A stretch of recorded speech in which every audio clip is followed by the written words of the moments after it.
তো গাইস এই পুরো দুনিয়াটা আজকের দিনে দাঁড়িয়ে চলছে পুরোটাই কন্টেন্টের উপরে ডিপেন্ড করে। আরে বুঝতে পারলে না তো, আমি তো আছি তোমাদের বোঝানোর জন্য, তাই না? Thank you so much. আরে কন্টেন্ট মানে বুঝতে পারলে না তো, কূটনীতি হোক, রাজনীতি হোক, কিংবা বুঝতেই পারছো অশ্লীলতাতে হোক, তুমি ভালো করে ব্যাখ্যা করতে পারলেই তুমি সব থেকে বড় ইনফ্লুয়েন্সার, বুঝতেই পারছো? তাহলে তোমার কথা সমাজের সবাই তোমার কথা শুনবে, আর তোমার কথা শুনলেই তোমার ভিডিওতে বেশি ভিউয়ার্স যাবে, আর ভিউয়ার্স মানেই বুঝতে পারছো টাকা। আর আজকালকার ইনফ্লুয়েন্সাররা বুঝে গেছে যে কোথায় ফোকাস করলে ভিউয়ার্স আসবে, আর পাবলিক কি শুনতে ভালোবাসে বা কি দেখতে ভালোবাসে। নিঃসন্দেহে তুই ঠিক কথা বলেছিস। তো গাইজ আজকের এই ভিডিওর মাধ্যমে কিছু সেই উন্নত বিশিষ্ট মানের কিছু কন্টেন্ট ক্রিয়েটারদের নিয়ে আজকে আমরা একটু আলোচনা করব।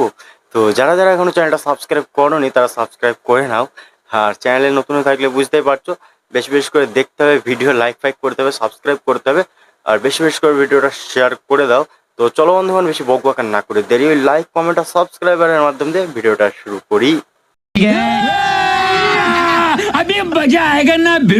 ছাড়ো আমাকে, তোমার সাথে আমার কোনো সম্পর্ক নেই। আমার তো মনে হয় দুধ দিয়ে আমি কাল সাপ পুষেছি। তুই যেমন দুধ দিয়েছিস ও তোকে কলা দিয়েছে। ওই যে বললাম, তুমি যদি খুব ভালো ব্যাখ্যা করতে পারো তাহলে তুমি খুব বড় মাপের ইনফ্লুয়েন্সার, বুঝতে পেরেছো? আর শুধু ব্যাখ্যা করতে পারলে হবে না, ব্যাখ্যা করার মতো একটা ভালো টিমেরও প্রয়োজন। দেখতে পেয়েছো, দুধ দিয়ে কাল সাপ পুষেছে। ঠিক টাইমে ঠাকুমা এসে বলে দিল যে তুই শুধু একা দুধ দিসনি, ও তোকে কলাও দিয়েছে।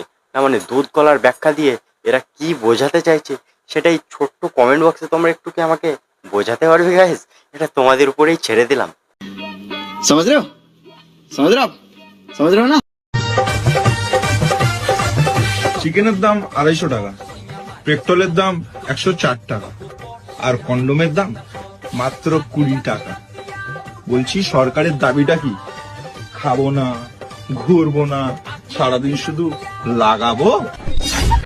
তো দেখো বন্ধুগণ, আমাদের ইনফ্লুয়েন্সাররা শুধুমাত্র কিন্তু ভিডিও বানায় না, অনেক বুদ্ধিমান আমাদের ইনফ্লুয়েন্সাররা, বুঝতে পেরেছো? চারিদিকে রিসার্চ ফিসার্চ করে, আর কোন জিনিসের কি দাম সেই জিনিসটার খবর রাখে। মানে বুঝতে পারছো না তো? হ্যাঁ, যে যেমন সে সেই জিনিসেরই খোঁজ রাখবে।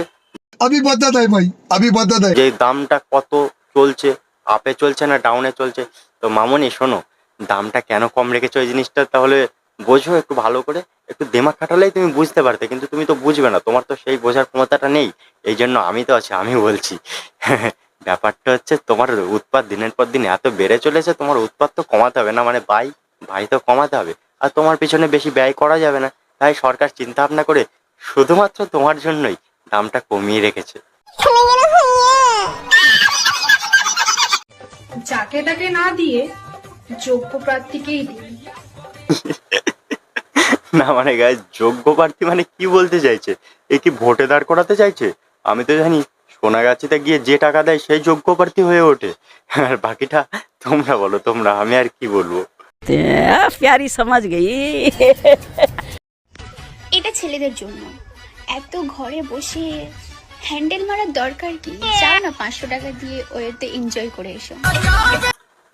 আরে মামনি, কি সব ভুলভাল বকছো বলো তো?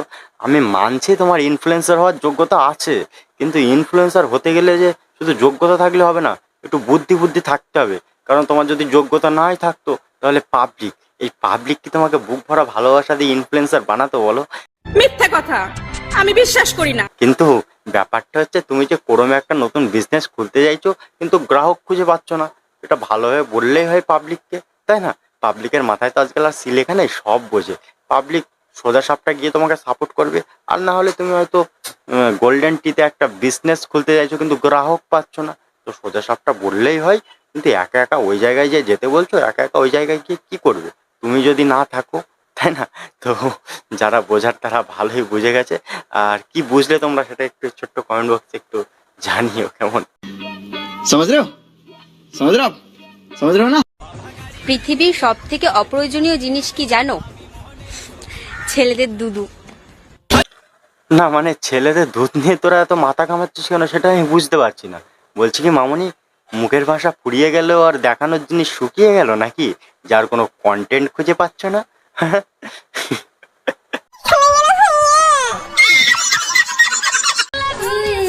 যৌবন যখন হালকা হালকা নড়ে চড়ে, আমার বান্ধবী তখন রোজ শাড়ি পরে, রোজ।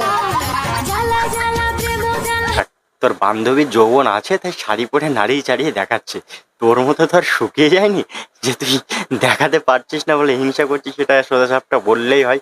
মানে এটা কোনো কথা? তো গাইস, ভিডিওটা কেমন লাগলো তোমাদের সেটা কমেন্টে জানাতে একদম ভুলবে না। ভিডিওর কোন পার্টটা সব থেকে বেশি ভালো লাগে সেটা কমেন্টে জানাতে একদম ভুলবে না। আর নেক্সট ভিডিও কাকে নিয়ে দেখতে চাও সেটাও কমেন্টে জানাবে। আর বুঝতেই পারছো, বেশি বেশি করে একটু শেয়ার টেয়ার করতে হবে, না হলে ভিডিও বানাবো কি করে বলো। তো চলো, দেখা হচ্ছে নেক্সট কোনো ভিডিওতে। আজকে এই পর্যন্তই।